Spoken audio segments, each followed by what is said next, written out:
Good morning to you. Yeah, it's day 7. I'm wearing my pajamas today. Oh, I missed you too. I missed you too. Thank you for the love. Thank you for the love. I missed you too. But listen, you had to you had to have a taste of Grant. He's such a wonderful, wonderful being, and my best friend in this life. Just love him to bits. So I'm wearing my pajamas today. They're real specials. I won't show you all the way because that's inappropriate, but that's real Pick and Pay, patterns on and everything. And yeah, I just decided today I'm not going to get out of my pajamas. I want to stay in my pajamas the whole day. Okay. Yeah, the whole day. I'm going to stay in my pajamas. Why? Because today I just feel like it. I don't really feel like attending too many meetings. I just don't feel like it. So one thing that I would love to do with all of you today is just check in with you. Okay, just check in. How are you feeling today? How are you doing? And one way we can do that is just by choosing a number. So, like, let's say, okay, what's your number? 1, I'm not doing great at all. And 10, I'm doing fantastically well. All right. Are you somewhere between? In all honesty, I can say that I'm a 4 out of 10 today. Yep. I have some anxiety. I have some sadness. I'm a 4 out of 10. And I'm okay to say that, right? I'm okay to say I am staying in my pajamas today. And I'm also staying in my pajamas out of solidarity for those of us that are going through something at the moment. And it's okay to not be okay, as we know. So I love the fact that some people are like an 8, some people are a 9. What's your number today? You just share it. Just pop it in. Do you know? Have you asked yourself that question, perhaps? How am I doing today? Really? Because people always say, how are you? I'm fine. That's like our default answer, right? But then you sit with someone for 5 or 10 minutes and you find out that they're not really fine, but that's if they are a little bit vulnerable to share with you why, especially if it's a family member or a colleague or a dear friend, okay? And yeah, sometimes people are doing very well. They're a 9. I'm seeing some common 6 or 7. Thanks for popping that in. A 5. 6 out of 10 says Penny. Yeah, it's okay. Anonymous saying 5. This is for you. It's for you, right? For you to shine the light of awareness on your emotional landscape and to figure out, where are you? Lindy's saying the year-end fatigue is starting to kick in. You're a 5. My word, Lindy, it surely is, isn't it? It sure is. That sort of race to the finish line, and the finish line seems really far away, doesn't it?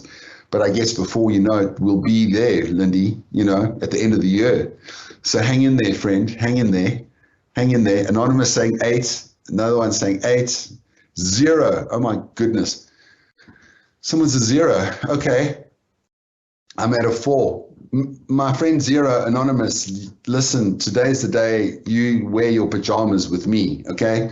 Stay in your pajamas, cancel all your meetings, stay in bed.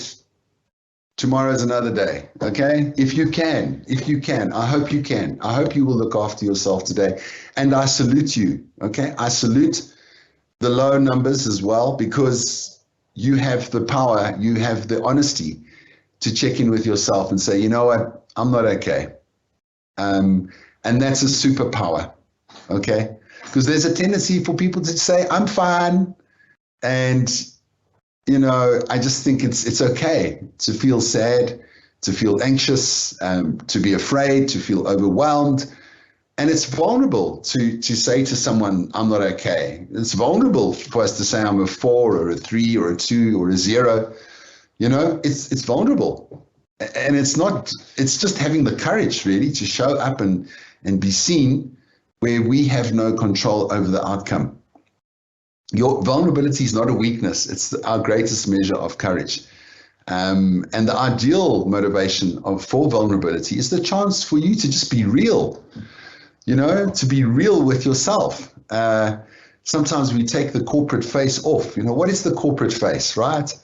And in the process of you being real, you open up the opportunity for other people to identify with you. All right. I'm a 4, and I see maybe there are other 4s. There's a 4. I'm dealing with some challenges. I'm a 4 today, and that's okay. And by me saying that I'm a 4, maybe it opened the door for you to say, okay, well, this guy, he's not scared. I'm okay to join him in where I'm at today. You are not alone, like the song says. You're not alone. You're not alone. Anonymous is a 2. But I know I'll be a 10 by the end of the session. No pressure. Woo. You're not alone. You're not alone, number 2. You are not alone, okay? And I can be honest with you as well. I suffer from mental health issues. I suffer from panic attacks. I have anxiety. I have a whole troop of monkeys, different types of different mental illnesses. And I guess that's why I'm in this work, because I talk to myself. I know you're all there, but most of the time it's just a message for me, right? And when I was young, I was in advertising when I was a young man in the business world, and I did pretty well. I worked for a big advertising agency called Young and Rubicam, and our client was Pick and Pay. Pick and Pay is a big brand. As a young man, it was very overwhelming to have such a big client. And I used to have panic attacks, maybe 10 panic attacks a day. I was dealing with grief, sadness, anxiety, and overwhelm, and from being in that job at such a young age in advertising, and advertising so hard. And I had to give a presentation to the executive board of Pick and Pay.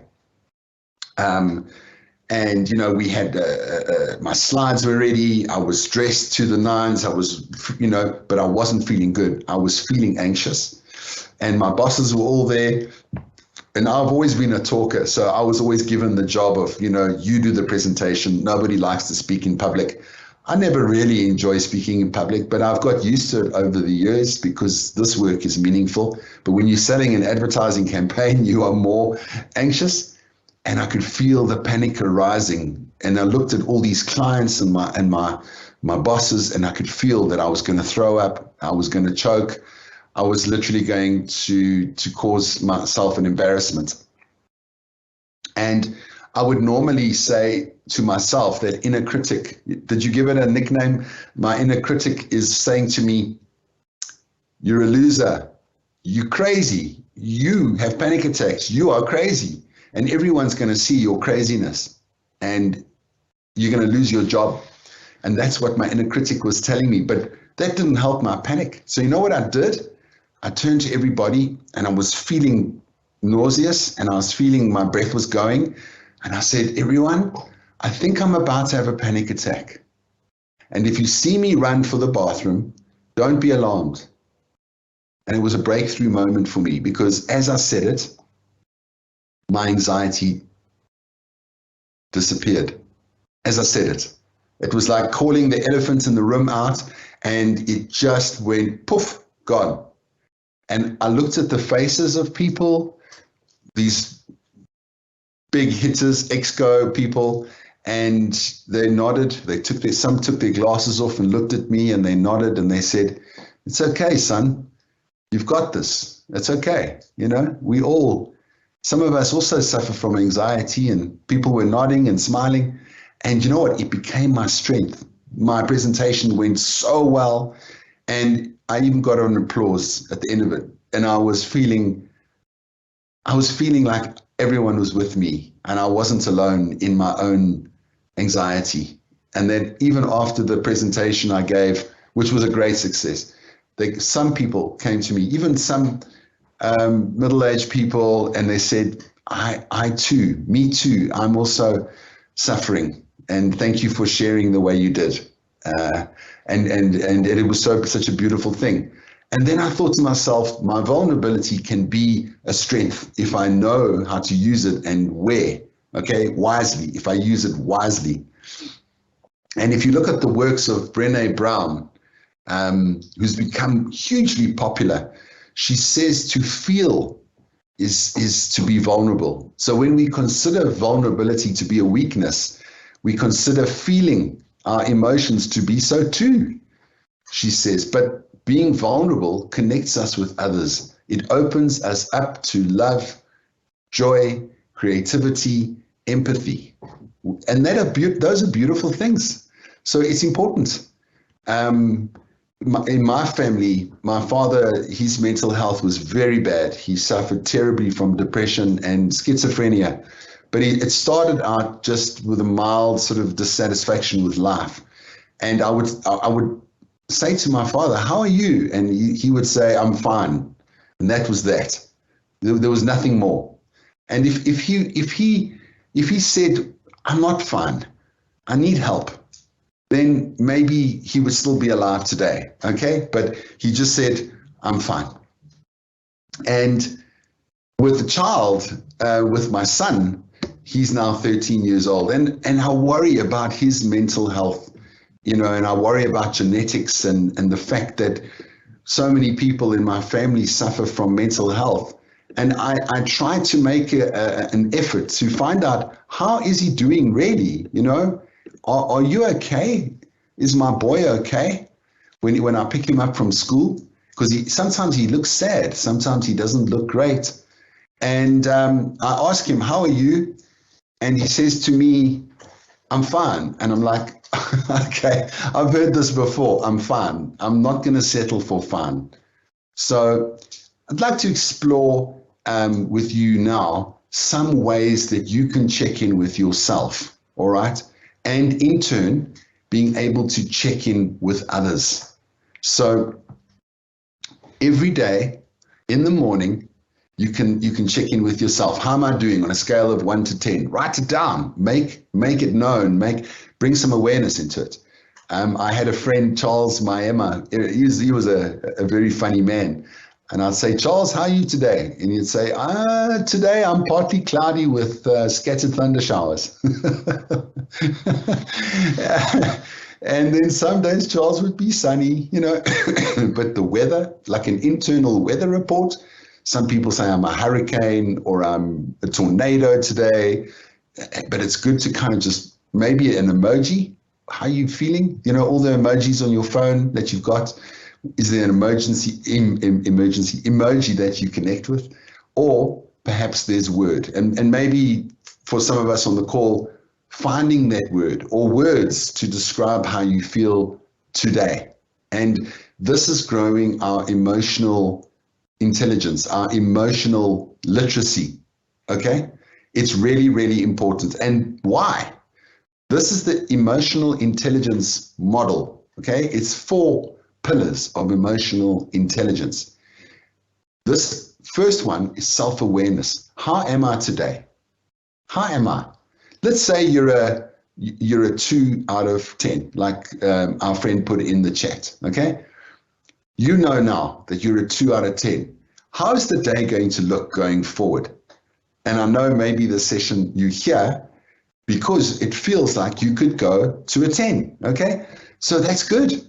So you managed yourself. You didn't feel great, but you decided to log on and you thought, okay, I'm going to try and manage this process. I'm going to do some mindfulness with Mark. I'm going to do some understanding, and maybe I will feel better.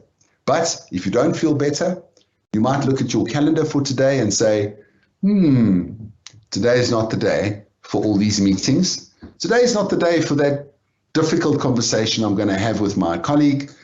Today is not the day. Maybe I can phone my mom and ask her to fetch my child from school. And I'm thinking that's what I'm going to do today, because I just want to go back to bed and have a duvet day, okay? Which I probably will. So that's managing ourselves. If you're feeling good, you're an 8 or a 9, today is your day, and you can be your best self, and you can tick the boxes for all the things you need to do, and you might even be able to reach out and help someone that you know is a 2.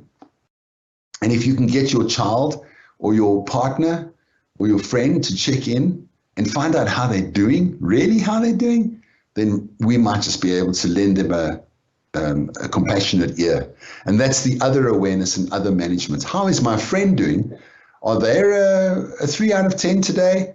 And how do I help them? How do I deal with them if they are not doing so great? Okay?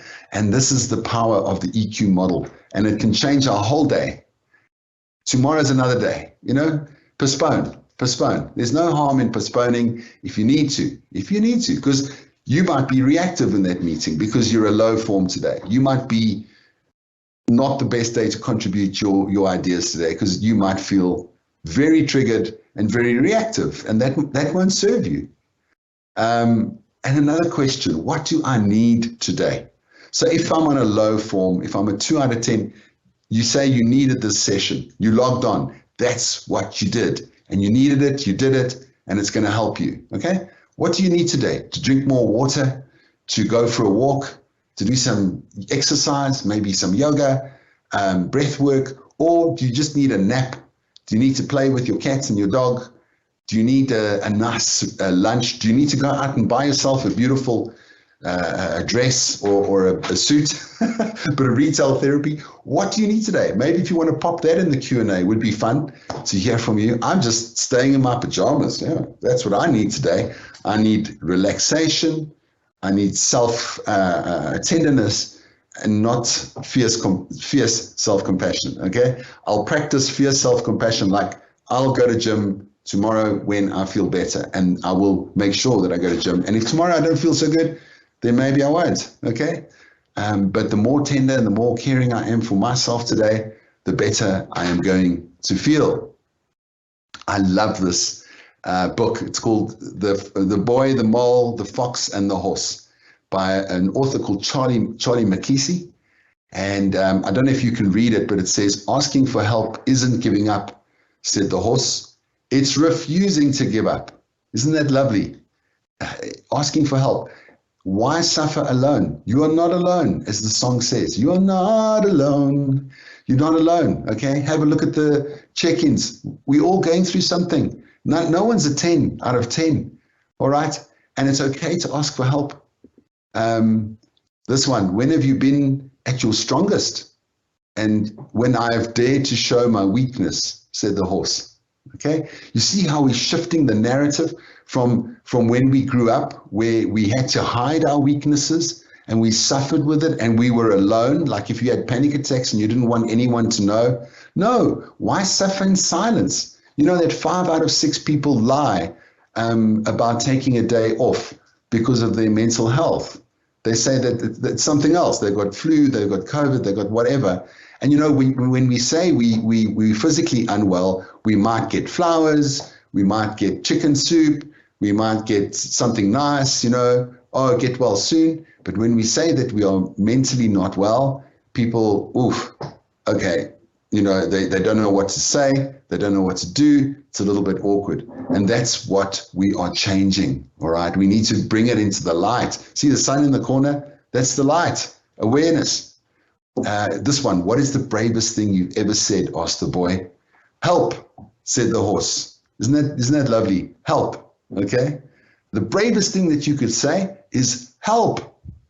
And why suffer alone? Why suffer with a project that you're doing that you feel like you're not going to meet the deadline, or some issue in your life? Maybe it's a relationship issue, financial. Why suffer alone?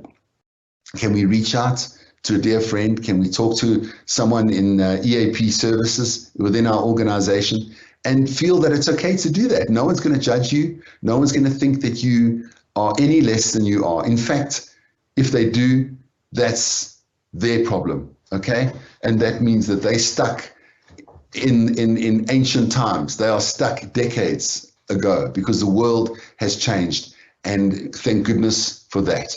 Thank goodness for that, okay? So just coming back to some of your comments, let's see if anyone has published anything more.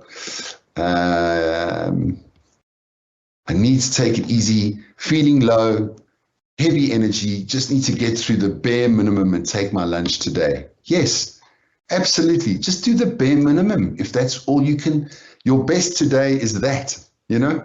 Uh, I think I need my pillow as well and do self-motivation. Oh, that's beautiful. Yes, love Brené Brown. Thanks, Carmen. She's great. If you haven't seen Brené Brown's work, it's very uplifting and really real and honest. Okay. Awesome. So how about we get into a little self-love practice, all right? To shine the light of awareness, to check in with ourselves and realize what's going on. How do I feel today? What is going on today? And if I know, then the light comes on, and then I go, okay, today's the day for more self-love and mindfulness. All right. Let's get into that practice with me, and you might just feel slightly better, but okay, 2 feet on the ground. Let's take in a lovely deep inhalation, breathing in through the nose. Slowly breathing it out the nostrils.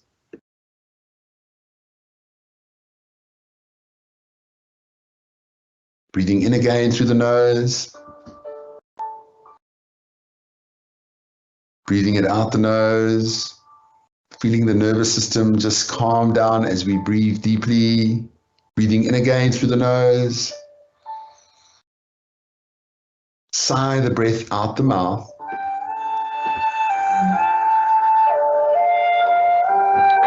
Let's make space for our emotions. And whatever emotions are with us this morning, let's greet them like a friend. Invite your inner critic. You might even give them a nickname. Say, hello, good morning. Hello, my little sadness. I see you brought anger with you. Come sit next to me. Hello, my overwhelm and anxiety. Would you like a cup of tea? Hello, my joy. Hello, my surprise. How about a cookie? We can be curious about each of them. See if you can identify with your emotions. You might feel several at once. And as we sit with them, we give them a chance to change, to give them space. We sit with them compassionately, in a non-judgmental, open-hearted and non-reactive way.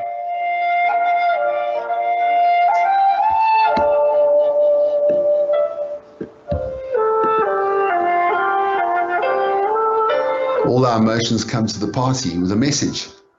Grief prompts us to take the time to heal. Loneliness gives us a nudge to reach out and connect. Guilt suggests that we check our values and fix what needs to be fixed. Anger helps us to protect ourselves or stand up for what we believe in. Find that part of you that is often ignored or pushed away or mistreated. Embrace that part of you now. And we can say to our emotions, I'm here for you. I'm listening. How can I show up for you? Is there more? I'm here for you.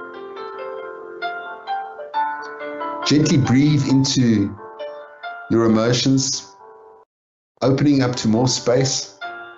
And we can imagine we breathing in a warm light that comforts and supports our emotions, our grief, our feeling of loss, our anxieties.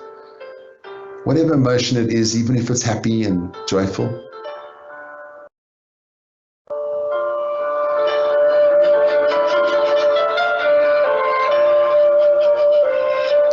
We give our emotions space and we listen to them rather than pushing them away and fighting with them. And we can consider, well, if I'm feeling this today, what would make them all feel better? What do I need today? Let's take in another deep inhalation, breathing in through the nose. And breathe it out the mouth. Lovely. There you go. That's the practice for today. And I wanted to also share with you some affirmations that we could possibly say to ourselves. I take tender care of myself. I care for myself with love as I do for my child or my best friend. I welcome and appreciate all of my emotions, okay? I accept myself just the way I am. Remember the Billy Joel song, I love you just the way you are. I know it's for someone else, but you can sing it for yourself. And here's our home practice. Do the emotional awareness practice. How am I doing? What emotions are going on? What's my number? What's the weather report? What's the emoji? Okay. Check in with somebody else today. How are you? What's your weather? What's your number? Let's really check in with them. And if you are journaling, what check-ins could you do in ways that would work for you and others? Okay. Can you come up with more check-in ideas? Can you check in with your team today and not feel strange or weird to do so? And just find out how everyone's doing, because you might be able to help them or they might be able to help you, but no one's going to do anything if there's no awareness, right? And we are human. Yeah, I need answers. Thank you. I need answers. I need a nice lunch date with a friend at a cozy restaurant with a sea view. Oh, how nice would that be? Beautiful. I love that. I love that. Thank you for your engagement this morning, and thank you for sharing these brilliant ideas with me. They can save a life. Just remember that. And if you need help, don't be afraid to reach out to your organization's EAP or a dear friend or whoever you trust today. Be kind to yourselves, love yourselves, and we'll see you tomorrow. Come back tomorrow. We carry on with our self-love journey. It's Mark Joseph wishing you a great day. Thank you, friends. I'll see you tomorrow.